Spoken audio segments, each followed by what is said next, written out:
আসসালামু আলাইকুম। কি অবস্থা? কেমন আছেন সবাই? আশা করি অনেক ভালো আছেন। তো আপনাদের সামনে আজকে একটা মজাদার এবং খুবই অল্প সময়ে রান্না করে নিয়ে আসলাম এই মজাদার নুডলস। আর এই ম্যাগি নুডলসটা আমি কীভাবে রান্না করেছি আর মানে এটা কি দিয়ে রান্না করেছি সম্পূর্ণ এটাই বলা থাকবে এই ভিডিওর মাধ্যমে। অবশ্যই ভিডিওটা না টেনে সম্পূর্ণ দেখার অনুরোধ রইল। তো আমি এটাকে সরিষার তেল দিয়ে রান্না করেছি। আর সরিষার তেল মানেই কিন্তু হেলদিকর। তো ফারহানাস ড্রিম কিচেন অলওয়েজ একটু ইজি এবং ভিন্নধর্মী রান্না। আর ফারহানাস ড্রিম কিচেনে চাই যে সবাই একটু হেলদিকর স্বাস্থ্যকর খাবার খাক। তো এই জন্যে আপনাদের সামনে আমি এই ভিডিওগুলো করে থাকি।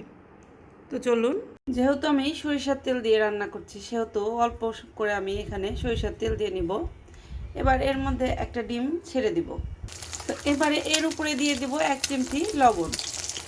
এবারে এটাকে নেড়ে ছেড়ে একদম ছোট ছোট করে টুকরো টুকরো করে নেব। এইভাবে জাস্ট থেতো করে নেব। তো এইভাবে থেতো করে নিয়েছি।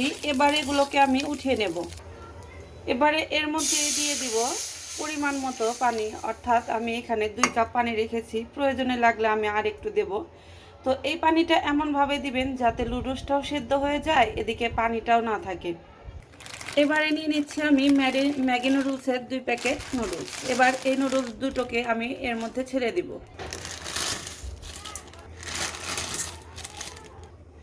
এবারে এর মধ্যে দিয়ে দিব সামান্য কিছুটা লবণ, দিয়ে এটাকে জাস্ট 2 মিনিট আমি ঢেকে দেব।